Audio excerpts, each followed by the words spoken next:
Ya, saat teduh, mari kita sejenak menyatukan hati dan pikiran kita.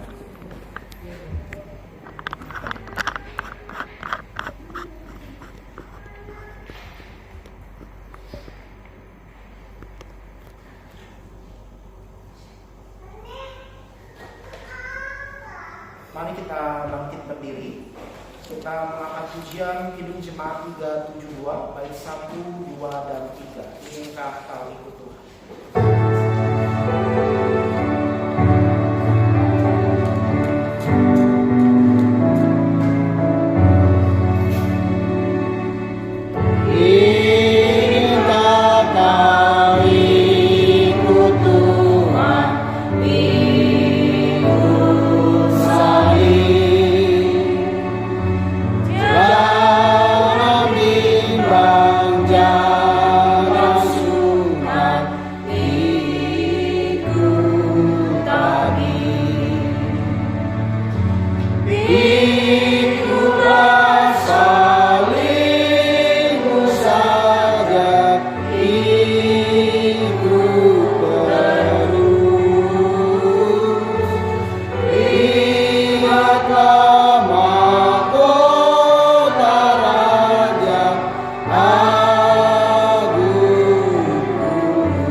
Engkau menghimpun kami ya Allah Bapa di rumah-Mu yang kudus ini agar kami kembali disegarkan dan disucikan dengan firman-Mu.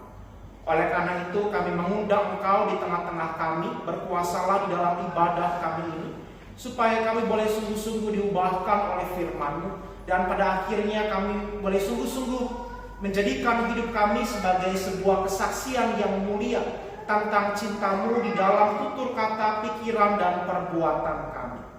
Ya Roh Kudus, urapi kami, kuasai kami dengan kuasa-Mu yang kudus itu, sehingga kami boleh sungguh-sungguh berubah dan bertumbuh di dalam pengenalan yang sempurna akan Yesus Kristus Tuhan kami. Di dalam nama-Mu kami berdoa dan memohon. Amin. Jemaat dipersilakan juga. Kita kembali mengangkat pujian Kidung Jemaat 378 bait yang pertama, yang diperbuat Allahku.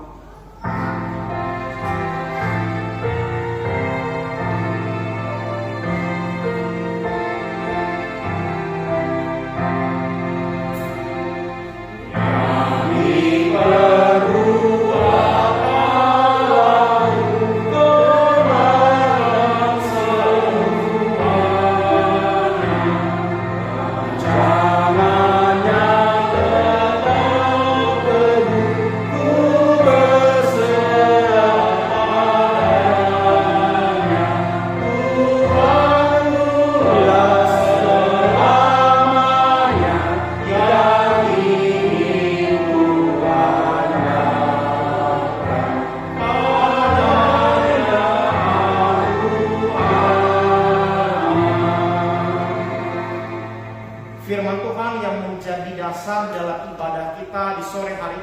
ambil dalam surat Roma pasalnya yang kelima, ayat yang pertama sampai dengan yang kelima.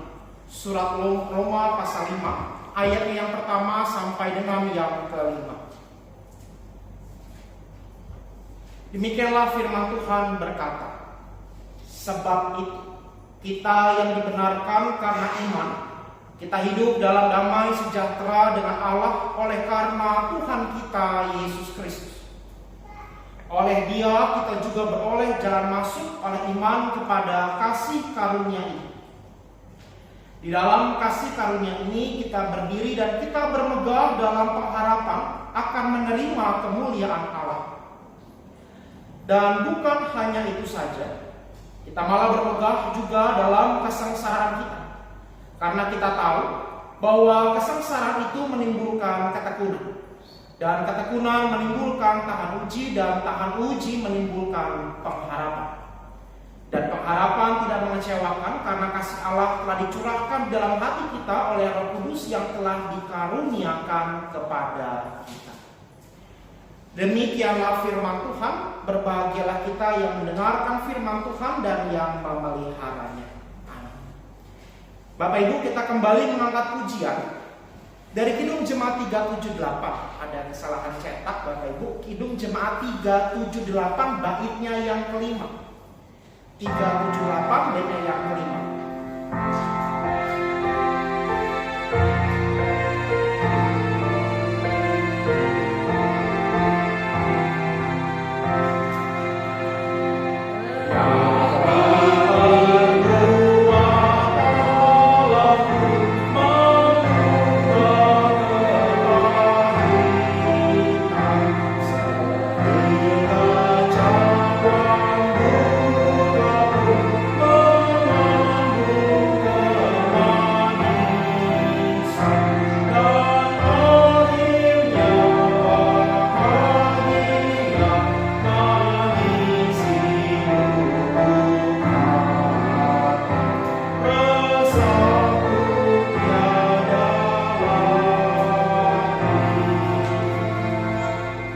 Kita bersama-sama menghampiri tahta Tuhan, mengakui segala dosa dan pelanggaran kita di hadapan-Nya.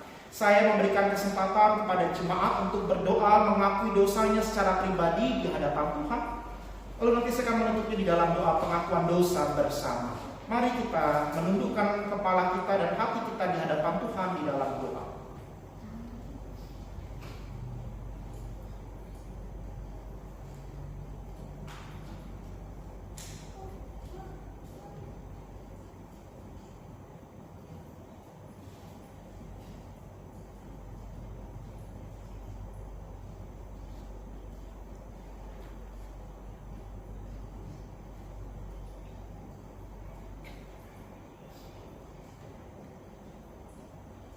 Allah yang Maha Rahim dan Maha Murah, dengan penuh penyesalan kami memberanikan diri kami menghampiri tahta kemurahan-Mu. Kami membuka diri kami, membuka hati kami, membuka seluruh jiwa kami di hadapan-Mu. Kami mengaku bahwa di sepanjang hidup kami gagal dan kami lalai untuk melakukan firman-Mu di dalam tutur kata, pikiran, dan perbuatan kami. Kami lebih suka untuk melakukan apa yang menjadi keinginan daging kami. Sehingga seringkali seluruh hidup kami membawa kepahitan bagi sesama kami. Dan juga melukai hati Tuhan. Karena itu ya Allah, berbelas kasihlah dan bermurah hatilah atas kami. Ampunilah kami akan segala dosa dan pelanggaran kami. Di dalam segala kerendahan hati kami mohon sucikanlah kami dan basuhlah kami dengan darah Kristus anak-Mu. Sebab di dalam Kristuslah kami beroleh pembenaran. Di dalam Kristus anak-Mu kami beroleh penebusan dan pengampunan dosa. Karena itu ya Allah, dengarkanlah dan terimalah seru doa dan penyesalan kami. Ya Roh Kudus, kuasai kami. Berikan kepada kami hati dan roh yang baru, yang mau senantiasa mendengar dan taat kepada-Mu.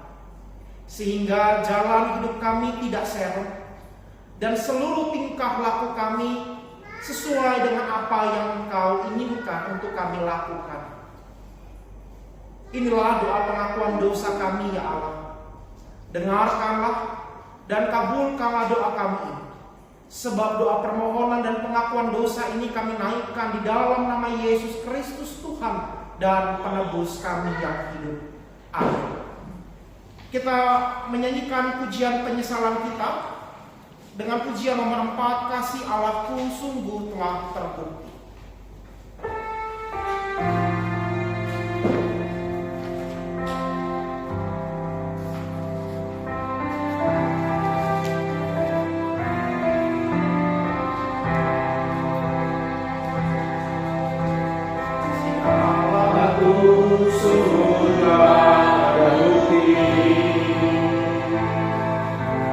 Ketika Dia serahkan anaknya,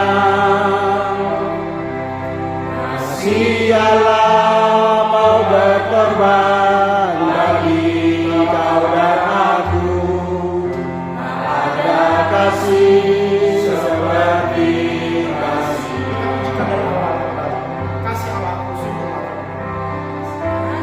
Allahku sungguhlah terbukti. Ketika Dia serahkan anaknya, kasih Allah mau berkorban bagi kau dan aku. Tak ada kasih seperti kasih-Nya.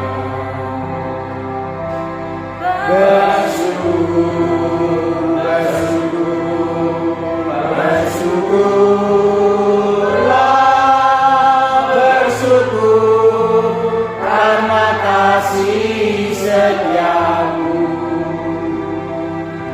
Ku sembah, ku sembah, ku sembah, dan ku sembah selama hidupku. Ku sembah,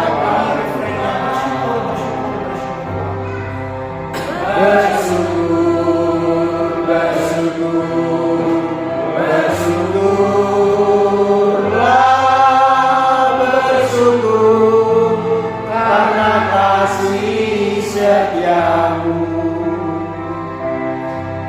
Ku sembah, ku sembah, ku sembah, dan ku sembah selama hidupku. Ku sembah Kau Tuhan. Mari kita bangkit berdiri. Kepada kita yang sungguh-sungguh menyesali segala dosa dan pelanggarannya kepada Tuhan, maka sebagai hamba Kristus saya memberitakan bahwa pengampunan dosa itu telah berlaku atas saudara sekalian di dalam nama Bapa, Anak, dan Roh Kudus. Karena itu dengarkanlah petunjuk hidup baru sebagaimana tertulis dalam Mazmur 95 ayatnya yang pertama sampai dengan yang ketujuh. Marilah kita bersorak-sorai untuk Tuhan, bersorak-sorak bagi gunung batu keselamatan kita. Biarlah kita menghadap wajahnya dengan nyanyian syukur, bersorak-sorak baginya dengan nyanyian mazmur, sebab Tuhan adalah Allah yang besar dan Raja yang mengatasi segala Allah. Bagian-bagian bumi yang paling dalam ada di tangannya. Puncak gunung-gunung pun kepunyaannya. Kepunyaannya laut, dialah yang menjadikannya, dan darat, tangannya lah yang membentuknya. Masuklah, marilah kita sujud menyembah berlutut di hadapan Tuhan yang menjadikan kita. Sebab dialah Allah kita dan kitalah umat gembalaannya dan kawanan domba tuntunan tangannya. Mari kita bersyukur dan kita mohon kepada Allah Bapa kita supaya kita diberikan kemampuan untuk melakukan firman-Nya. Ya Allah Bapa kami, berikanlah kami kekuatan untuk melaksanakan sesuai dengan firman-Mu. Amin. Kita pujikan pujian syukur kita hidup jemaat 252 baik 3, 4, dan 6 batu penjuru gereja.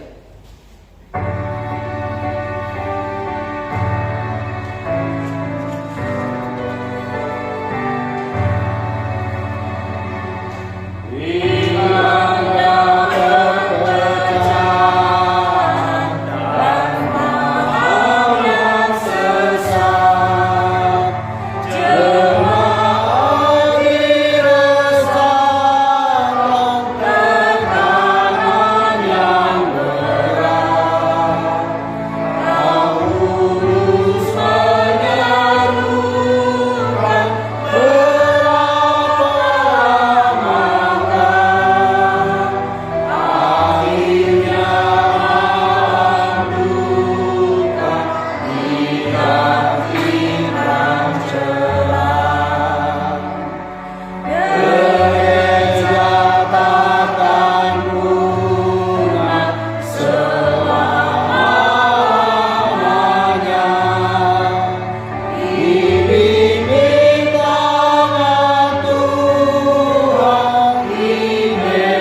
Dengan mengingat pada baptisan kita, maka marilah kita memperbaharui iman percaya kita, dan hendaklah dengan mulut dan hati kita mengaku, aku percaya kepada Allah, Bapa yang Maha Kuasa, Khalik langit dan bumi, dan kepada Yesus Kristus anaknya yang tunggal Tuhan kita, yang dikandung daripada Roh Kudus, lahir dari antara Maria, yang menderita sengsara di bawah pemerintahan Pontius Pilatus, disalibkan, mati dan dikuburkan, turun ke dalam kerajaan maut, pada hari yang ketiga bangkit pula dari antara orang mati, naik ke surga, duduk di sebelah kanan Allah, Bapa yang Maha Kuasa, dan dari sana Ia akan datang untuk menghakimi orang yang hidup dan yang mati. Aku percaya kepada Roh Kudus, gereja yang kudus dan am, persekutuan orang kudus, pengampunan dosa, kebangkitan dari dan hidup yang kekal. Amin. Silakan duduk Bapak Ibu Jemaat. Warta baca. Yang pertama, pokok doa untuk sepanjang minggu ini. Kita berdoa bagi bangsa dan negara, terkhusus bagi pemerintah kita di pusat sampai di daerah. Secara khusus kita berdoa untuk rencana persiapan pemilu serentak di tahun 2024. Biarlah Tuhan menganugerahkan kedamaian atas negara kita. Kita juga berdoa mendukung untuk rencana pemerintah dalam proses pemindahan ibu kota mulai tahun 2024 ke Kalimantan. Biarlah segala sesuatunya Tuhan yang menopang dan Tuhan yang berkarya atas bangsa kita. Kita berdoa yang kedua bagi pelayanan gereja kita. Biarlah Tuhan terus memberkati gerejanya di muka bumi ini. Sebagaimana pujian tadi yang kita nyanyikan, sekalipun dilanda perpecahan, dilanda pergumulan, gereja tidak akan punah karena gereja adalah milik Tuhan. Dan biarlah gereja tetap ada di dalam seluruh karya pelayanannya menjadi kawan sekerja Allah, dan kita menopang di dalam doa sehingga gereja kita sungguh-sungguh menjadi kawan sekerja Allah yang menjadi berkat di tengah-tengah masyarakat. Ibadah pada hari ini, pelayan firman akan dilayani oleh Pendeta Syarif Osunggu. Dan minggu depan kita akan tetap bersama-sama beribadah di tempat ini pukul 4 sore. Demikian warta jemaat. Selanjutnya Bapak Ibu, apakah yang ingin mempersembahkan persembahan pujian? Kalau tidak ada, mari kita mempersiapkan hati kita untuk menyambut sabda Tuhan dari Kidung Jemaat 49. Kidung Jemaat 49, bait 1 dan 2. Firman Allah jaya.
Ya Allah Bapa di surga, kembali kami datang ke hadirat-Mu yang kudus. Kami mengucap syukur untuk segala berkat yang Engkau berikan bagi kami. Kami mengucap syukur untuk penyertaan-Mu di sepanjang hari-hari kami. Kami mengucap syukur untuk anugerah keselamatan yang Engkau berikan melalui anak-Mu Yesus Kristus, Tuhan dan Juru Selamat kami. Bapa, kami rindu mendengarkan firman-Mu sebagai kekuatan dan pedoman kami di sepanjang hari-hari kami. Bersabdalah Engkau ya Bapa, kuasai hati, jiwa dan pikiran kami. Terima kasih Bapa. Kami berdoa dan mengucap syukur dalam nama anak-Mu Yesus Kristus, Tuhan dan Juru Selamat kami. Amin. Shalom. Shalom. Bapak Ibu, saudara-saudari yang Tuhan memberkati,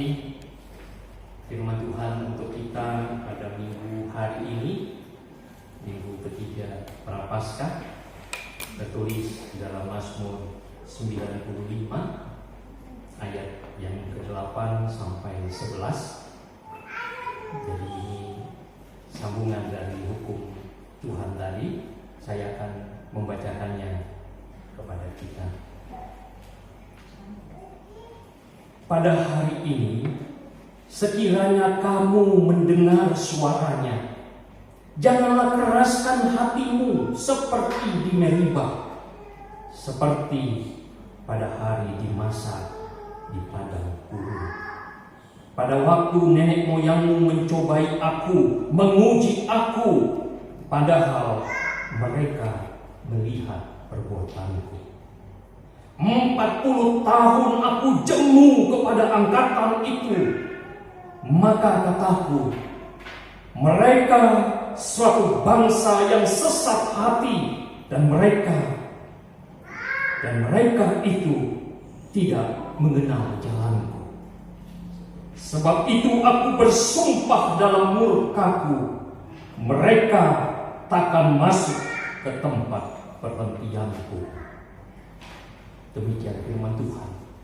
Berbahagia kita yang senantiasa hidup dalam terang kasih firman Tuhan. Bapak Ibu Saudara-saudari yang Tuhan berkati, firman Tuhan mengingatkan kita, kalau hari ini sekiranya kamu mendengar suaranya, mendengar suara Tuhan, jangan keraskan hati, jangan keraskan hati kita. Bahkan bukan hanya hari ini, setiap hari, setiap saat, ketika kita mendengar suara Allah, bukalah hati kita agar Roh Kudus berkata-kata di dalam hati kita, menuntun kita ketika kita menjalani hidup ini, ketika kita menghadapi pergumulan, menghadapi pergolakan, menghadapi berbagai masalah. Jangan keraskan hati kita, buka, dengar dengan Allah.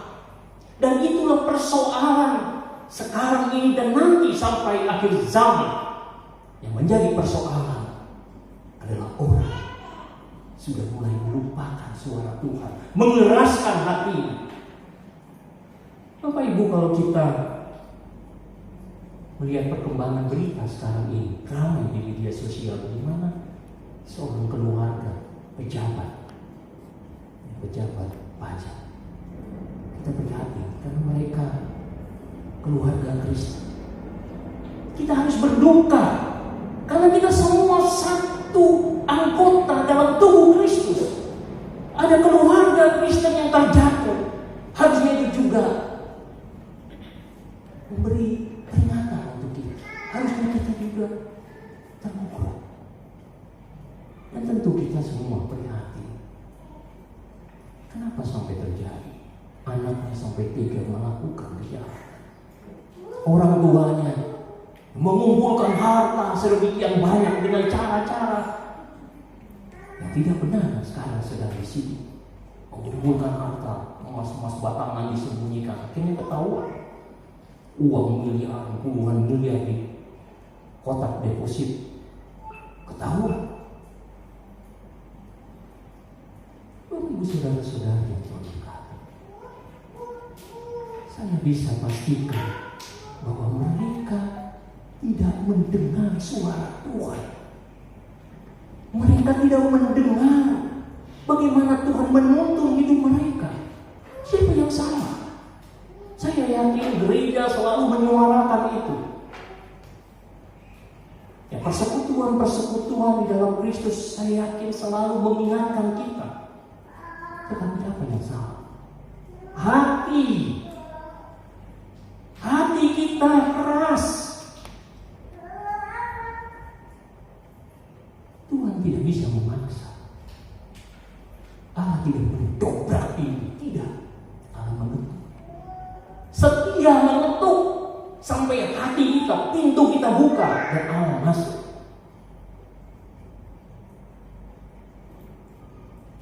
Kalau kita mengeraskan hati kita, Allah tidak akan mendobrak. Tidak. Hanya pencuri yang mendobrak pintu, dia masuk. Allah dengan setia sabar, mengerti, memanggil nama kita. Dari sejak awal Adam jatuh ke dalam dosa, Allah tahu di mana Adam berada. Tetapi Allah memanggil, Adam, Adam, di manakah engkau? Adam, Adam, di manakah engkau? Allah memanggil. Apakah Adam membuka hati atau diam, terus bersembunyi? Allah tidak akan memberkati Adam kalau dia terus bersembunyi, menutup hati. Demikian juga kita. Ketika kita jatuh ke dalam dosa, ketika kita melakukan perbuatan yang menyimpang dari apa yang Tuhan kehendaki, jangan kita lari untuk bersembunyi. Kita dengar suara Tuhan yang penuh kasih memanggil kita, meminta kita untuk kembali kepadanya, untuk bertobat, meninggalkan kejahatan yang berbuat. Itulah yang Tuhan pasti lakukan kepada keluarga Kristen yang terjatuh, seperti keluarga pejabat pajak ini. Demikian juga sebelumnya ramai keluarga seorang petinggi di kepolisian. Demikian juga mereka. Bapak Ibu, firman Tuhan mengingatkan bagaimana umat Israel yang mengeraskan hatinya di Meribah dan juga di Masa. Mereka tidak percaya kepada Allah yang sudah menuntun mereka, yang sudah mengeluarkan mereka dari tanah Mesir, menunjukkan kasihnya, perhatian yang penuh. Ratusan tahun mereka tersiksa menjadi budak di Mesir. Mereka keluar dituntun oleh Musa. Tetapi begitu mendapat pergumulan, tidak ada air habis, dia marah kepada Musa. 2 kali kejadian yang kita baca tadi ini menceritakan yang kedua di Meribah. Ketika yang pertama di gurun Rafidim, kita bisa membaca di Keluaran 17 ayat 1 sampai 7. Itu awal mula bagaimana umat Israel mereka kesulitan air. Mereka marah kepada Musa. Mereka marah kepada Musa, juga marah kepada Allah. Karena mereka tahu Musa ini wakil Allah yang memimpin mereka. Mereka marah. Mengapa kau bawa kami kemari? Apakah kami akan mati padang pasir ini tanpa air? Mereka bilang lebih baik kami kembali ke Mesir. Kalau kita mengingat lagi ketika awal umat Israel ini dibawa oleh Musa ketika dikejar oleh Firaun dan pasukannya, berhadapan dengan laut Tobruk. Begitu juga marah juga umat Israel ini. Kami akan mati di sini. Kenapa kau bawa kami kemari? Mereka marah kepada Musa, marah kepada Allah. Lebih baik kami ke Mesir, kembali ke Mesir. Coba bayangkan, mereka sudah meminta untuk bebas dari Mesir, sudah Allah bebaskan, tetapi begitu lihat ada tantangan, mereka marah minta kembali lagi. Ini kalau kita berhadapan dengan anak atau orang yang seperti itu, waduh, rasanya mau tampol aja gitu ya, nggak tahu diri nih. Tetapi Allah sabar, diminta Musa untuk laut itu terbelah. Ini kan luar biasa. Mereka lewat, dan begitu Firaun dan pasukannya lewat, kembali lagi laut itu tertutup, mereka binasa. Ini luar biasa. Ketika itu Musa dengan tegas mengatakan pada umat Israel, jangan takut, Allah akan berperang. Allah akan berperang lawan mereka. Jangan takut. Nah, kemudian yang kedua, ketika tidak ada air, mereka marah lagi kepada Musa. Padahal sudah pernah melihat bagaimana kuasa Tuhan, Allah yang luar biasa. Tetapi kok ciut lagi imannya. Itu juga dengan kita. Saya yakin kita pernah mengalami satu pergumulan, baik itu yang ringan, sedang, atau yang berat, dan Tuhan tunjukkan kasih-Nya kepada kita. Ketika kita berdoa memohon sesuatu, Tuhan berikan, kita bersuka cita. Lalu pernah kita ketika kita menghadapi pergumulan baru, lalu kita gelisah? Saya yakin pernah. Seakan-akan kita lupa bahwa Allah dulu pernah bersama dengan kita untuk melewati satu pergumulan. Nah, inilah persoalan manusia. Sering kita lupa bahwa Allah sesungguhnya sangat mengasihi kita, memelihara kita. Ketika kita bangun pagi, kita berjalan, lakukan aktivitas dengan selamat, tidak celaka. Sesungguhnya Tuhan sudah memelihara kita, menunjukkan kasih. Apakah tidak mungkin kita keluar ditabrak dengan kendaraan? Sangat mungkin. Banyak kejadian. Kalau kita lihat di media sosial, berita-berita, menyedihkan. Ada satu keluarga beberapa tahun yang lalu keluar dari bank, baru ambil uang, naik motor. Begitu lewat kontainernya terjatuh, mereka mati. Ada penjual bengkel orang Batak waktu itu, saya ingat itu di daerah Cipayung atau Cijantung, terbakar bensinnya, jadi bensin eceran. Ketika terbakar, dia mau menolong anaknya, seorang ibu menolong anak suaminya, itu karena di dalam rumah. Akhirnya tidak tertolong, mereka mati semua, terbakar. Ini menyedihkan. Dan banyak lagi kisah-kisah bagaimana orang-orang yang menghadapi pergumulan, penderitaan. Kita tidak tahu kenapa itu sampai terjadi. Yang kita tahu bahwa Tuhan pasti merencanakan yang terbaik untuk kita. Nah, ketika kita menghadapi pergumulan, penderitaan, maka kita harus bertanya, kita mendengar, kita serahkan kepada Tuhan. Karena Dialah pencipta kita. Dialah andalan kita, kekuatan kita. Kita tidak mungkin bisa menjawab semua pergumulan hidup di dunia ini. Kita juga tidak bisa menjawab kenapa pergumulan berat bisa terjadi kepada seseorang, orang yang kita kasihi, kepada keluarga kita, adik kita, teman kita, saudara kita. Kita sulit menjawab itu. Dan kita tahu semua ini di dalam pengawasan Allah. Allah tahu semua itu. Dan tidak mungkin Allah memberikan kecelakaan untuk kita. Allah memberikan kita rancangan yang indah, rancangan damai sejahtera. Itulah yang harus kita yakini, kita imani.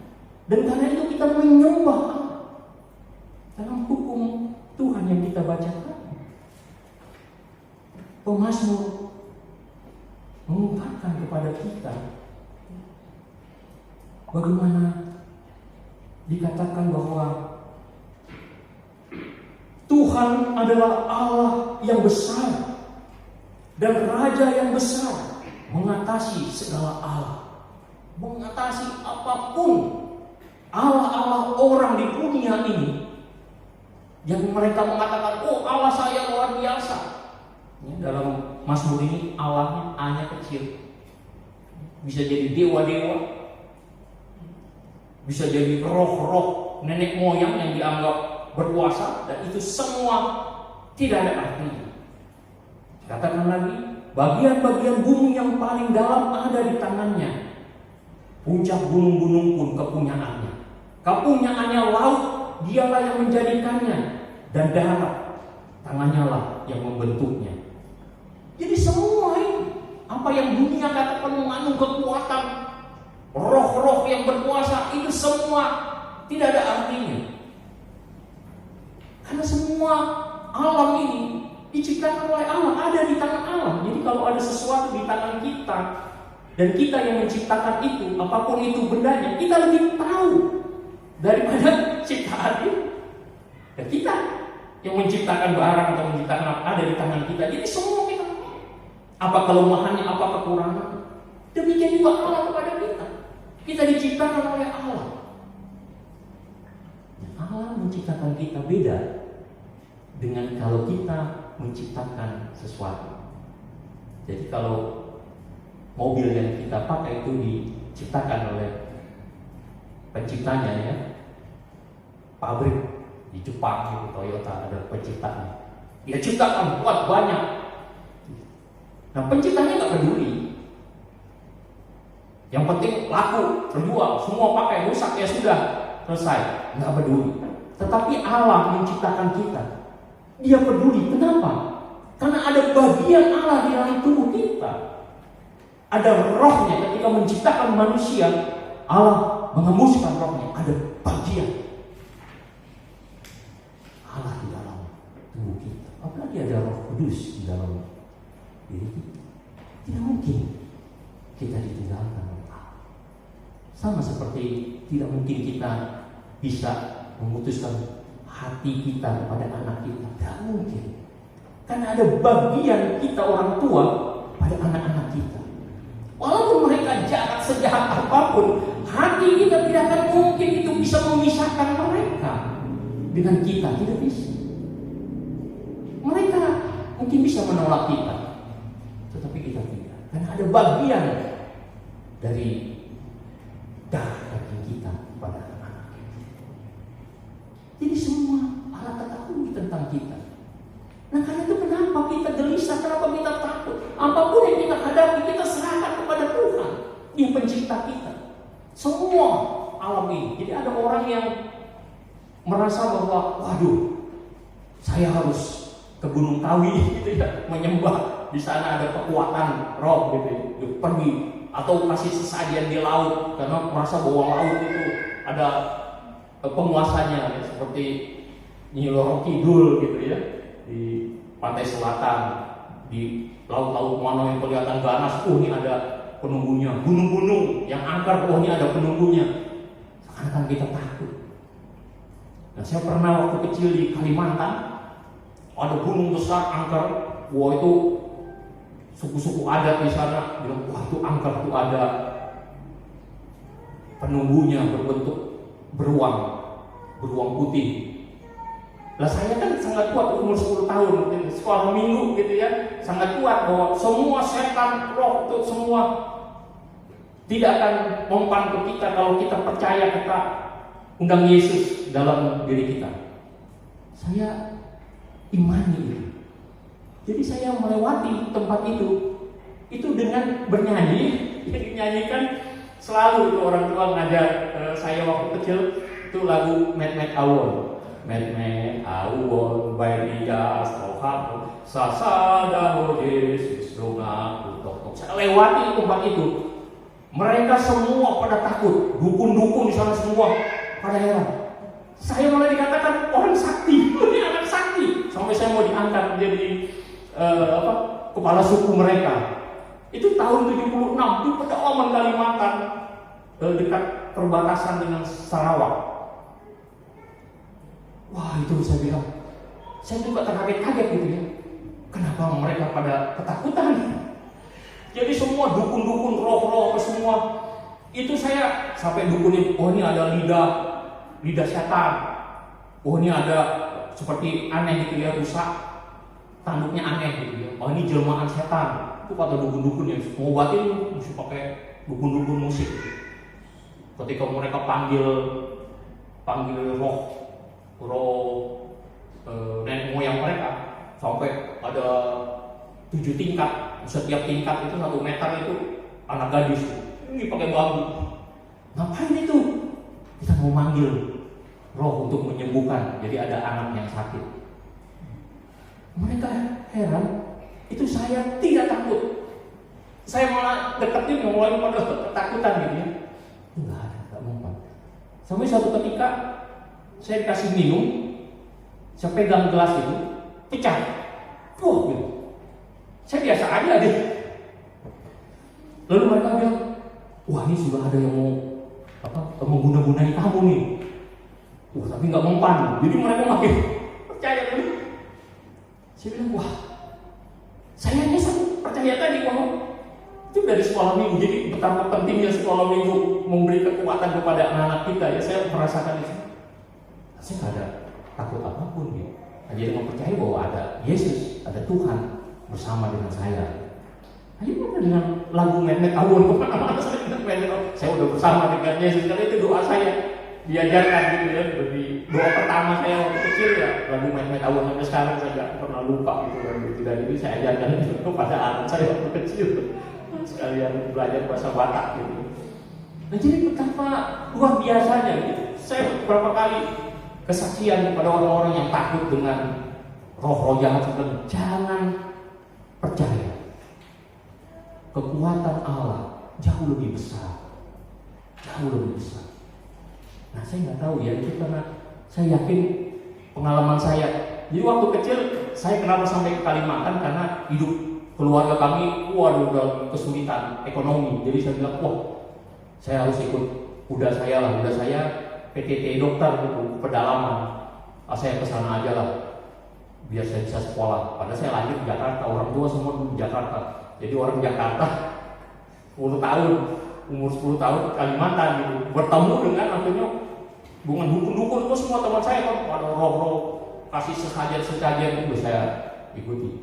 Nah, pengalaman itu akhirnya sekarang saya berapa kali ya ikut menolong orang-orang untuk melepaskan mereka dari kuasa-kuasa jahat, roh-roh jahat gitu. Dan lucu sendiri gitu, saya lihat, wah ini gini, saya bilang, ini bukan kemasukan roh, saya bilang, ini depresi. Gitu, saya suruh berobat, ya, karena pengalaman saya bertemu dengan orang-orang yang kerasukan roh, jadi saya udah tahu dari matanya, dari gerakannya, ini benar kemasukan roh. Gitu. Nah itu saya bebaskan. Gitu. Nah tapi pernah juga saya lihat, ini bukan, itu lewat video call malah dari Tahutung malam-malam jam 1 gitu. Siapa ini? Nggak kenal kan? Katanya ada dari keluarga anggota jemaat di Cipayung yang bilang, wah ini kemasukan roh jahat, mau ronta-ronta. Begitu saya lihat videonya, ini depresi. Saya tanya, ternyata benar, rupanya dia hamil, ya, stres karena orang dari yang laki-lakinya tidak mau menikahi dia, stres sih. Nah itu. Nah tapi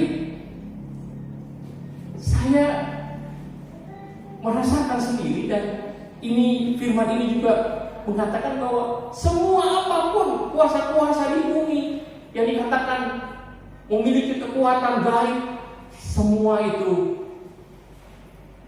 tidak ada artinya dibandingkan Allah yang kita sembah. Allah yang luar biasa. Masalahnya, apakah kita percaya kepada Allah, beriman kepada Allah?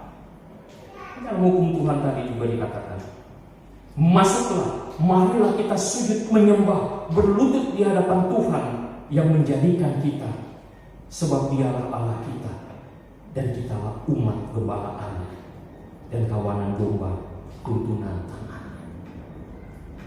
Kita domba, dan Yesus adalah gembala yang baik, yang telah memberikan nyawanya bagi kita, keselamatan kita. Beberapa minggu lagi kita akan memasuki masa Paskah. Kita mengingat bagaimana pengorbanan Yesus yang akhirnya mati, bangkit bangkit lagi untuk kita. Karena itu, mengapa kita khawatir? Mengapa kita gelisah? Baiklah kita benar-benar menyembah Allah dengan iman. Kalau kita menyembah Allah hanya sekedar menyembah, percaya hanya sekedar percaya, maka akan mungkin akan terjadi perbantahan seperti di Meriba dan di Masa. Mereka hanya melihat kuasa Tuhan terjadi ketika mereka melewati laut yang terbelah. Mereka makan roti dari surga, dipelihara dengan daging puyuh, ada tiang awan, tiang api, dan banyak lagi. Tetapi mereka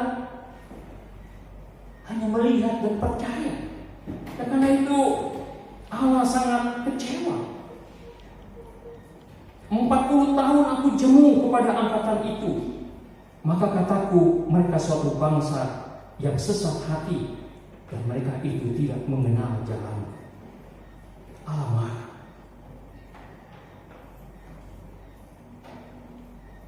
Pada waktu nenek moyangmu mencobai aku, menguji aku, padahal mereka melihat perbuatanku. Mereka melihat bagaimana Allah. Mereka masih menguji apakah Allah benar-benar menolong mereka. Nah, karena itu dikatakan air ya sebagai dinamakan, kalau di sini dikatakan Meriba, tapi kalau di Keluaran itu di Masa dan di Meriba ya, karena dua kejadian. Jadi Masa dalam bahasa Ibrani ini yang mencobai maknanya ya. Nah, Meriba ini ya terjadi pertengkaran, percekcokan. Jadi kalau mengingat Masa dan Meriba, maka kita mengingat bagaimana umat Israel yang mereka tidak percaya, tidak beriman sungguh-sungguh kepada Allah, hanya melihat perbuatan tetapi tidak mengimani bahwa Allah sesungguhnya menolong mereka, menyertai mereka. Bahkan mereka terjadi pembantahan, marah kepada Musa. Bahkan Musa itu ikut emosi. Kalau kita lihat di Meriba, kisahnya di Meriba, itu bagaimana Musa juga akhirnya terpancing emosi. Allah meminta Musa itu untuk berbicara kepada bukit batu supaya mengeluarkan air. Dikatakan di ayat 7 ya, di Bilangan 20 di ayat 7, Tuhan berfirman kepada Musa, ambillah tongkatmu itu, dan engkau dan Harun kakakmu harus menyuruh umat itu berkumpul. Katakanlah di depan mata mereka pada bukit batu itu supaya diberi airnya. Demikianlah engkau mengeluarkan air dari bukit batu itu bagi mereka yang memberi minum umat itu serta ternaknya. Jadi di Meriba ini, di padang gurun Kades, jadi kalau yang pertama di padang gurun Rafidim, yang kedua ini di padang gurun Kades, nah, Tuhan meminta Musa, tetapi tetap meminta pakai tongkat, ya, bawa tongkatnya, tunjukkan tongkat itu ya, tetap disuruh bawa tongkat. Nah, kalau yang pertama disuruh pukulkan, Tuhan meminta Musa pukulkan ke gunung batu itu keluar air. Tetapi di yang kedua ini, Allah meminta Musa untuk bicara kepada bukit batu itu untuk mengeluarkan air. Tetapi karena Musa emosi, dia melihat ini nggak tahu diri di umat Israel ini, gitu ya. Dulu udah pernah kejadian Allah mengeluarkan air, sekarang masih bersungut-sungut, marah-marah, bertengkar, cekcok, gitu ya. Sehingga apa yang dikatakan Musa? Ketika Musa dan Harun telah mengumpulkan jemaah itu di depan bukit batu itu, berkatalah ia kepada mereka, kata Musa, dengarlah kepadaku, hai orang-orang durhaka. Marah Musa ya. Apakah kami harus mengeluarkan air bagimu dari bukit batu ini? Kami ya. Padahal Allah yang berfirman. Nah, Musa udah lupa, apakah kami? Udah langsung dirinya. Sesudah itu Musa mengangkat tangannya, lalu memukul bukit batu itu dengan tongkatnya 2 kali. Maka keluarlah banyak air, sehingga umat itu dan ternak mereka dapat minum. Keluar memang air itu. Tetapi Musa tidak menuruti apa yang difirmankan oleh Tuhan, melanggar perintah Tuhan. Di ayat 12 dikatakan, tetapi Tuhan berfirman kepada Musa dan Harun, karena kamu tidak percaya kepadaku dan tidak menghormati kekudusanku di depan mata orang Israel, itulah sebabnya kamu tidak akan membawa jemaah ini masuk ke negeri yang akan kuberikan kepada mereka. Akhirnya Musa dan Harun juga tidak bisa masuk ke tanah Kanaan. Padahal Musa sangat rindu masuk ke tanah Kanaan. Tapi karena emosi, dia lupa untuk mendengar apa yang Tuhan perintahkan kepada. Bapak Ibu, emosi. Hati-hati kita dengan emosi. Emosi sering membuat kita pecah, ribut di keluarga dan juga di jemaat. Keluarga dan jemaat sama bentuk satu tubuh Kristus, kepala Kristus, tubuh keluarga atau jemaat. Nah, hati-hati untuk kita menjaga emosi kita. Kita harus sabar. Karena itulah permintaan Tuhan kepada kita. Ketika kita beriman kepada Allah, kita menyembah, kita mengandalkan Tuhan, maka tidak ada yang perlu kita emosikan. Karena semua kita serahkan kepada Tuhan. Ketika ada orang yang menyakiti kita, kita serahkan kepada Tuhan. Jangan kita emosi.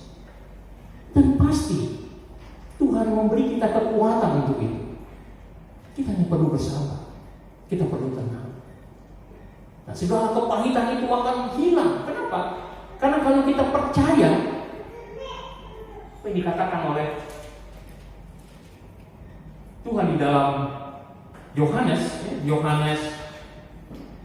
7 ayat 38 dikatakan, barang siapa percaya kepadaku, seperti yang dikatakan oleh kitab suci, dari dalam hatinya akan mengalir aliran-aliran air hidup. Jadi kita yang percaya. Nah, kita yang percaya tadi bukan hanya sekedar melihat, hanya sekedar percaya, tapi beriman. Percaya sepenuh hati kita, jiwa kita, pikiran kita, semua total. Tetapi bukan berarti kita serahkan hidup kita, hati kita, jiwa kita, pikiran kita kepada Tuhan, lalu kita tinggal tenang. Udah percaya Allah yang akan bekerja untuk kita tenang. Tidak. Tetap kita harus mengerjakan itu. Kita harus bekerja. Kenapa? Karena Allah yang kita sembah, Allah pencipta kita, Allah yang hidup di dalam kita adalah Allah yang berprakasa, Allah yang berinisiatif, Allah yang bekerja, bukan Allah yang berdiam diri. Dan itu harus tercermin dari hidup kita. Jadi kalau kita percaya, kita beriman sepenuhnya kepada Tuhan, maka kita dengar-dengar kepada Tuhan. Jangan keraskan hati kita. Kita dengar-dengar apa yang Tuhan inginkan untuk kita lakukan. Pasti harus kita lakukan. Bukan kita harus berdiam diri. Itu salah, itu iman yang salah, iman yang mati. Itu bukan air yang mengalir. Air yang mengalir, air hidup mengalir, bergerak. Artinya bukan hanya untuk kita akan sebar. Jadi ada orang yang menyakiti kita, ada persoalan, kita serahkan kepada Tuhan. Kita dengar-dengar kepada Tuhan, kita buka hati kita seperti air sungai, terus mengalir. Kepanikan itu akan hilang segera. Kita akan terus merasakan kesegaran. Tapi harus mengalir. Kalau tidak mengalir, coba lihat kalau bak kamar mandi kita tidak diganti, tidak dikuras, atau kolam yang tidak mengalir, sebulan aja udah berlumut, udah bau. Setahun udah. Nah itu iman kita, iman yang bergerak, yang bekerja, yang berinisiatif, supaya seperti air mengalir, tidak mati. Jadi kita tidak lesu, jadi kita tetap semangat. Dan ketika kita mengalir air kita, itu orang lain juga akan menikmati. Artinya dimanapun kita berada, orang merasakan, oh segar. Kata-kata kita, bantuan kita, jadi apapun yang kita miliki. Nah kalau kita melihat tadi ya, yang keluarga pejabat pajak ini, oh hartanya dikumpulkan di mana-mana gitu. Firman Tuhan tidak mungkin. Ya, apa istilahnya sih untuk mengumpulkan harta banyak, tidak. Yesus mengingatkan itu. Pernah orang kaya mengumpulkan hartanya, kan? Lumbungnya, soal tenanglah jiwaku sudah banyak padi di lumbung, sudah cukuplah, tenanglah. Tuhan Yesus katakan, hei orang kaya yang bodoh, kalau malam hari ini nyawamu diambil untuk apakah? Untuk siapakah itu hartamu? Demikianlah kita memiliki. Tuhan berkati kita dengan materi, Tuhan berkati kita dengan pekerjaan, Tuhan berkati kita dengan keluarga, jabatan, kehormatan, maka itu harus mengalir. Kita bagikan, kita dengar dengan Tuhan. Untuk apa ini Tuhan? Pasti bukan hanya untuk kita. Kita bagikan, mengalir sehingga orang merasakan air hidup tadi. Inilah berita sukacita, berita keselamatan. Orang di sekitar kita merasakan kesegaran itu dari bantuan kita, pertolongan kita, dan kita akan terus tersegarkan. Kalau kita hanya berpikir diri kita akan mati, kita tidak akan puas. Kita tidak akan puas, kita akan terus haus. Ketika kita meminum air kehidupan, yaitu Yesus, dengan menghadirkan Allah di dalam hidup kita, dan kita hidup di dalam Allah, dan kita mengandalkan Allah setiap saat, maka apapun yang kita hadapi, percayalah ada rencana Tuhan yang indah bagi kita. Sekalipun kita menderita sakit, sekalipun kita sedang menghadapi pergumulan berat, kita serahkan kepada Tuhan. Tuhan akan memberikan kita kekuatan, kesegaran untuk menanggung itu. Karena apa artinya kalau kita mendapatkan segala sesuatu di dunia ini, tetapi pada akhirnya kita kehilangan hidup kita. Kelak kalau kita mati dan kita binasa, tidak ada artinya. Tetapi kita menderita, tetapi dengan penuh sukacita, kekuatan dari Tuhan, maka itu luar biasa. Dan semangat kita sudah ada kehidupan baru, kehidupan kekal nanti di surga. Dan semua orang-orang beriman, kalau kita membaca kisah Alkitab, itu semua mereka menderita, tetapi mereka merasakan ada damai sukacita, merasakan ada Tuhan di dalam kehidupan. Ya seperti itulah kehidupan kita. Jalan salib. Jadi jalan salib bukan berarti kita menikmati yang indah-indah. Dengan jalan salib seperti yang Yesus perlihatkan, itu artinya kita siap berkorban. Kita siap berkorban dari apa yang kita miliki. Kita korbankan hati kita, pikiran kita, kehadiran kita. Itu akan memberikan sukacita kepada orang-orang di mana pengorbanan kita itu memberikan arti bagi mereka. Dan disitulah kita merasakan damai sejahtera. Amin ya Bapak Ibu ya. Jadi kita jangan patah semangat, jangan kita merasa lesu dengan pergumulan hidup kita, tapi kita percaya bahwa Tuhan bersama dengan kita, dan kita percaya itu. Jangan seperti umat Israel yang akhirnya Tuhan murka. Semua mereka yang keluar dari Mesir tidak ada yang sampai masuk ke tanah Kanaan. Bahkan Musa dan Harun juga tidak. Semua mati di padang gurun. Hanya 2 yang Tuhan perkenankan masuk, itu Kaleb dan Yosua. Dan 2 orang ini diperhitungkan oleh Allah karena mereka percaya, beriman. Nah, ketika mereka mengintai, ada 12 orang disuruh Allah menyuruh Musa mengirim pengintai 12 orang mewakili 12 suku Israel. Nah, 10 orang pulang dari pengintaian. Mereka bilang, wah itu memang negeri makmur, wah luar biasa, tetapi penduduknya besar-besar, gagah, wah seperti raksasa. Nggak mungkin kita bisa mengalahkan mereka. Udahlah, kita kembali lagi ke Mesir. Ini memang degil ya, kita kembali lagi ke Mesir. Nggak percaya, padahal mereka sudah lihat bagaimana penyertaan Tuhan. Hanya 2 orang, Kaleb dan Yosua, bilang tidak, Tuhan pasti menolong kita untuk kita merebut tanah Kanaan, untuk melawan mereka. Luar biasa. Dan demikianlah hidup kita. Jangan sampai kita berkeluh kesah kepada Allah. Allah bilang, kamu dari lahir sampai besar begini, apa kamu tidak merasakan penyertaan aku? Jangan sampai seperti itu ya Bapak Ibu ya.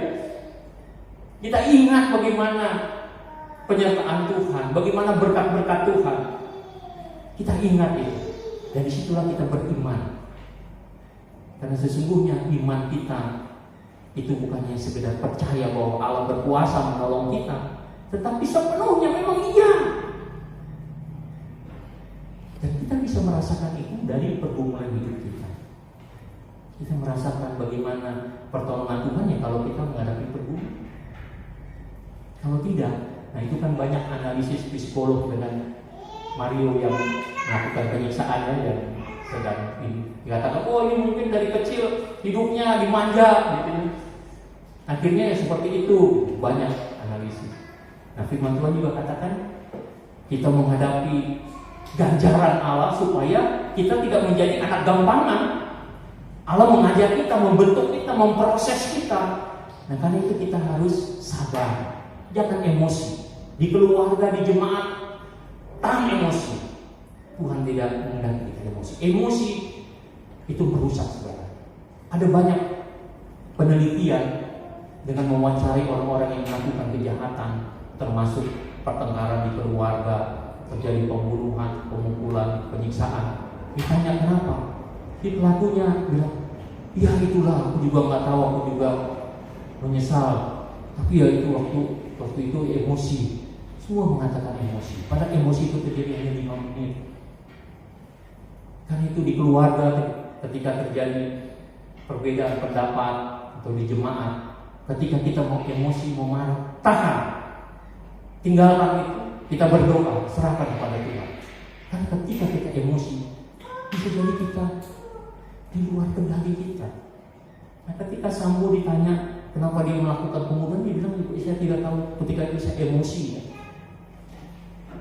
Semua emosi. Nah, Musa juga terpancing emosi ya. Nah, karena itu dalam minggu hari ini kita sungguh-sungguh percaya, beriman pada Tuhan sepenuh hati kita, tahan emosi kita.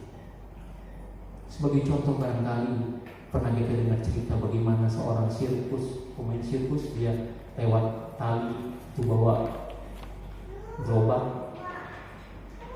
kosong, ditanya ke penontonnya, bisa nggak menurut kalian sirkus itu lewat tali dengan gerobak kosong itu? Semua percaya pasti bisa. Oke, sekarang siapa yang mau masuk di gerobak itu? Dorong pemain sirkus menyeberangi sungai. Nggak ada yang berani. Loh, katanya percaya bahwa dia percaya karena dia ahli. Tapi masuk ke dalam gerobaknya, oh enggak ada yang mau, gitu ya. Tiba-tiba dari penonton itu ada satu anak kecil. Saya melihat siapa? Anak kecil. Saya kaget, anak kecil. Masuk dia ke gerobak itu kan. Jalan. Penonton ketakutan. Loh, gimana kalau anak kecil itu bergerak gitu ya? Bergerak, waduh ini jatuh nih. Tegang, lewat. Ternyata anak itu tenang aja, anteng. Duduk gitu ya, disangka, gerak-gerak, wah bahaya gitu. Dia tenang. Lewat, wah begitu udah berhasil nyebrang, tepuk tangan semua penonton. Wah, hebat anak kecil. Begitu turun, penonton pada nanya kan, anak kecil, kok lu berani sih? Nggak takut tuh, cukup ke sungai itu dalam gitu. Terus anak ini bilang, ya nggak takut lah, itu kan bapak saya. Jadi bapaknya, coba bayangkan, si anak tentu dia sudah pernah punya pengalaman dengan bapaknya gitu ya. Jadi nggak ada dia daun, oh pantesan anaknya gitu. Nah, begitulah kita sesungguhnya kalau kita beriman. Jangan kita hanya percaya bahwa Allah berkuasa, Allah memelihara hidup saya gitu. Tetapi ketika kita menghadapi pergumulan, nah kita ketakutan. Ingat si anak kecil ini, dia percaya bahwa dia pasti selamat sama bapaknya karena memang sudah pernah berlatih, pasti sudah pernah berlatih. Nah demikianlah kenapa Tuhan sering membawa kita ke dalam satu pergumulan, satu ujian-ujian supaya kita dekat mengenal Allah. Jadi jangan khawatir, jangan kita gelisah dengan pergumulan hidup kita, karena dengan pergumulan itu mendekatkan kita kepada Tuhan, memperkenalkan dirinya, kuasanya kepada kita. Sehingga ketika kita nanti menghadapi pergumulan yang berat, kita percaya Tuhan pasti menolong saya karena saya sudah melewati banyak pergumulan bersama dengan Tuhan. Amin ya Bapak Ibu. Amin. Dalam minggu hari ini sungguh-sungguh mengingatkan kita untuk sepenuh hati kita, sepenuh jiwa, akal, pikiran kita untuk kita berserah kepada Tuhan. Kita dengar-dengaran suara Tuhan. Kita harus mendengar. Bagaimana kita mendengar? Kita harus rajin membaca firman Tuhan. Kita harus berdoa. Kita harus terus menjalin komunikasi dengan Tuhan. Amin. Kita berdoa. Ya Allah Bapa di surga, terima kasih untuk firman-Mu yang sungguh menguatkan kami. Bapa, biarlah Engkau Tuhan yang senantiasa menolong kami, menguatkan kami, sehingga Bapa, kami senantiasa beriman teguh kepadamu, percaya mengandalkan Engkau, karena kami tahu firman-Mu yang menjanjikan kepada kami, jikalau kami mengandalkan Engkau, beriman teguh di dalam Engkau, kami akan seperti pohon yang di tepi aliran air, dan kami tidak akan takut ketika panas terik, ketika banyak pergumulan, karena kami akan terus merasakan kesegaran. Daun-daun kami akan terus hijau, dan kami akan terus menghasilkan buah.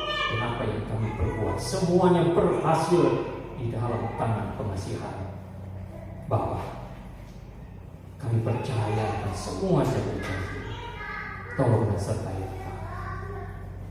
Jemaat-Mu yang sedang bergumul Bapa, bagi yang sedang menghadapi sakit penyakit, maupun mereka yang sedang bergumul di dalam pekerjaan, jodoh, dan kehidupan mereka, Engkau Tuhan yang menyertai dan memberkati. Jemaat-Mu yang sakit, Engkau pulihkan oleh kuat kuasa-Mu dan kasih-Mu yang demikian agung. Bapa, ke dalam tangan-Mu kami bersalah. Engkau melihat kami di sini Tuhan, keluarga lepas keluarga. Engkau Tuhan yang mempersatukan kami di dalam kasih-Mu. Berikan kami sukacita, kebahagiaan di dalam kasih penyertaan. Ya Allah Bapa di surga, kami juga berdoa untuk gembala kami, Ibu Pendeta kami, Ibu Lasmia, Naigola, dan Bapak Pardede. Engkau Tuhan yang senantiasa memberkati mereka. Biarlah Engkau Tuhan memberikan kekuatan kepada mereka untuk mereka menggembalakan jemaat-Mu, mengembangkan pelayanan jemaat-Mu. Demikian juga semua majelis dan para pelayan, berikan mereka kekuatan kesatu hatian untuk mereka membangun pelayanan, mengembangkan jemaat-Mu ini ya Bapa. Bapaknya kepadamu kami berserah, karena Engkaulah sumber kekuatan kami. Ya Bapa di surga, kami berdoa untuk pemerintah kami.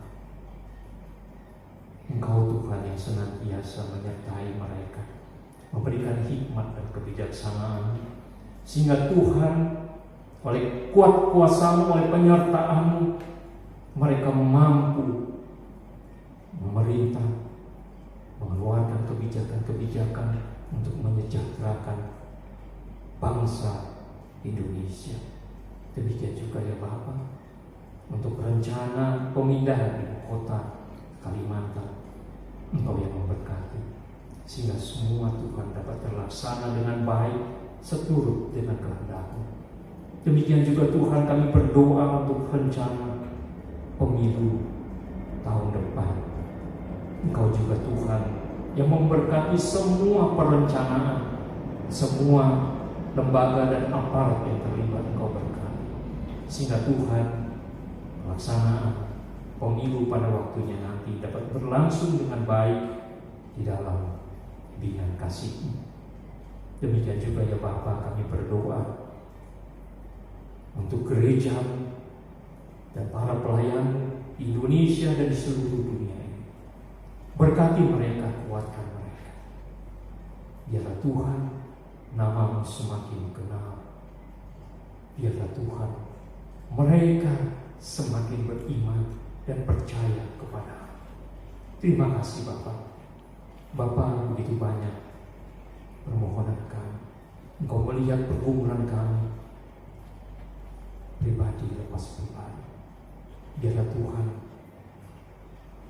oleh pengasihan Engkau dapat memenuhi segalanya seturut dengan rencana dan kehendak-Mu pada waktu yang Engkau berikan yang terbaik bagi kami. Terima kasih ya Bapa.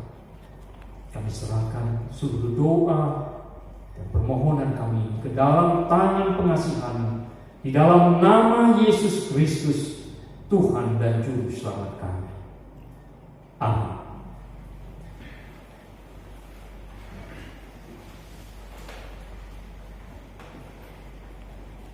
Ini tiba saatnya bagi kita memberi persembahan yang terbaik bagi Tuhan. Menghantar kita memberi korban persembahan syukur, marilah kita mendengarkan firman Tuhan yang dituliskan dalam Matius 6 ayat 19 sampai yang ke-21. Janganlah kamu mengumpulkan harta di bumi ngengat dan karat merusaknya, dan pencuri membongkar serta mencurinya. Tetapi kumpulkanlah bagimu harta di sorga. Di sorga ngengat dan karat tidak merusakkannya, dan pencuri tidak membongkar serta mencurinya.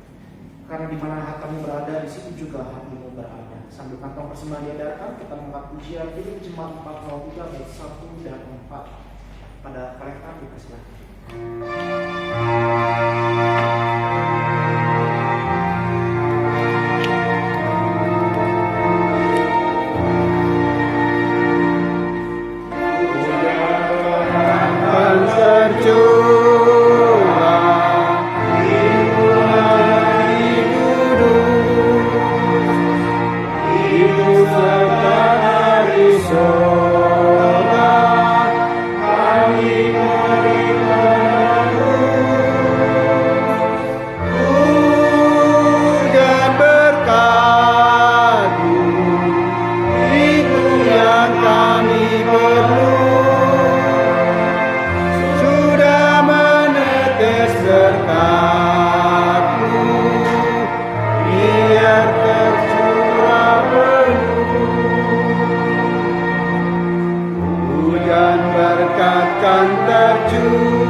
Allah Bapa kami yang di sorga, kami mengaku dengan setulus hati Engkaulah sumber segala berkat dan karunia.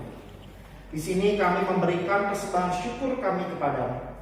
Terimalah persembahan umat-Mu dan berkatilah agar menjadi alat kesaksian, persekutuan dan pelayanan jemaat-Mu. Buatlah hidup kami menjadi persembahan yang berkenan kepadamu dan pakailah hidup kami untuk menghadirkan tanda-tanda kerajaan-Mu di muka bumi ini melalui kasih, keadilan, damai sejahtera dan sukacita. Bukalah hati kami dengan Roh Kudus-Mu agar kami senantiasa mengucap syukur kepadamu di dalam nama Kristus Tuhan kami. Amin. Dengan tetap bangkit berdiri, kita mengakhiri ibadah kita dengan mengangkat pujian penutup Kidung Jemaat 445. Bait 1, 2, dan 3, harap akan Tuhan.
Jadilah kehendak-Mu di bumi seperti di surga. Berikanlah kami pada hari ini Maafkan kami yang secukupnya, dan ampunilah kami yang kesalahan kami, seperti kami juga mengampuni orang yang bersalah kepada kami. Dan jangan bawa kami ke dalam pencobaan, tapi lepaskanlah kami daripada yang jahat. Karena Engkau yang punya kerajaan, dan kuasa, dan kemuliaan sampai selama-lamanya. Amin. Jemaat yang Tuhan berkati, pulanglah dalam damai sejahtera di tengah kehidupan keseharian kita, dan terimalah berkat Tuhan. Tuhan memberkati engkau dan melindungi engkau. Tuhan menyinari engkau dengan wajahnya dan memberi engkau kasih karunia. Tuhan menghadapkan wajahnya kepadamu dan memberi engkau damai sejahtera. Amin.